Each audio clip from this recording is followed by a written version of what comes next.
একটা case history বলি। Case হিস্ট্রিতে যার কথা বলছি ওনার নাম মিস্টার জে হোসেইন। উনি থাকেন ঢাকার বাইরে, বয়স 50 বছর।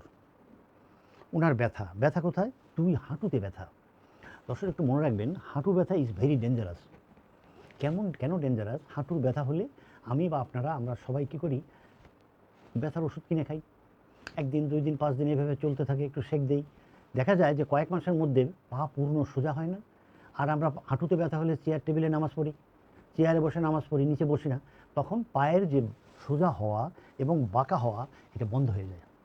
তো সেই জন্যে যদি আপনাদের কারো এরকম হাঁটু ব্যথা হয়, ইমিডিয়েট নিকটস্থ ফিজিওথেরাপি চিকিৎসকরে দেখাবেন। ইমিডিয়েট, অতি তাড়াতাড়ি নিকটস্থ ফিজিওথেরাপি চিকিৎসকরে দেখাবেন। তারা আপনার অ্যাসেসমেন্ট করবে। তা আমরা সেই কাজটা করেছি, ওনার জন্য অ্যাসেসমেন্ট করেছি। কিন্তু উনি আমাদের কাছে এসছে অনেক পরে। উনি এসছে 1 বছর পরে। পা পূর্ণ সোজা হয় না, পা পূর্ণ বাঁকা হয় না। উনি চেয়ারে বসে নামাজ পড়তেন, এখন নিচে বসতে পারেন না।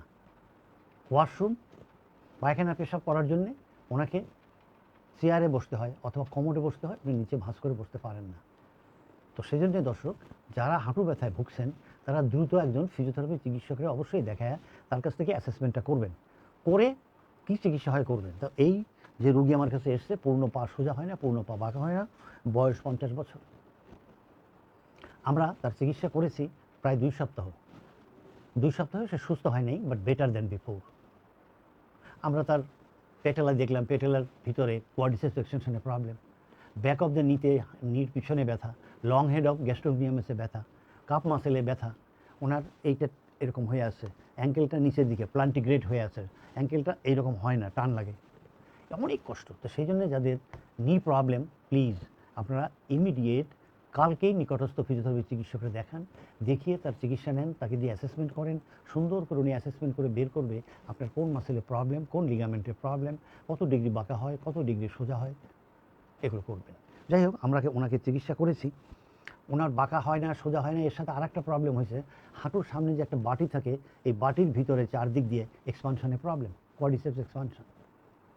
সুতরাং দর্শক বুঝতে পারছেন কত কষ্ট। এই কষ্ট যেন আপনার না হয়, আর নিয়মিত এক্সারসাইজ করবেন। এই যে রুগী আমাদের কাছে এসেছিল, কষ্ট ছিল অনেক, বাট কিছুটা হলেও ভালো হয়েছে।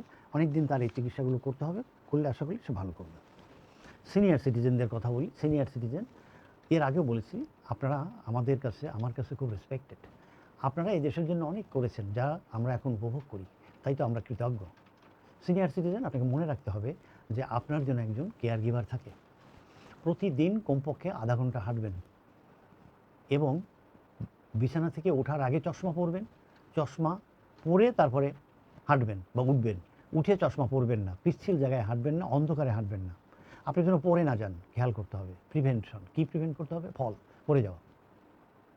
এছাড়াও আপনার কোনো পরামর্শ লাগলে আপনি আমাদেরকে জানাবেন। আপনি অবশ্যই একজন ফিজিওথেরাপি চিকিৎসককে দিয়ে অ্যাসেসমেন্ট করবেন, আপনার কী কী প্রবলেম আছে সেগুলো দেখবেন, দেখে আপনি চিকিৎসা করবেন। ভালো থাকবেন ইনশাআল্লাহ। আসসালামু আলাইকুম।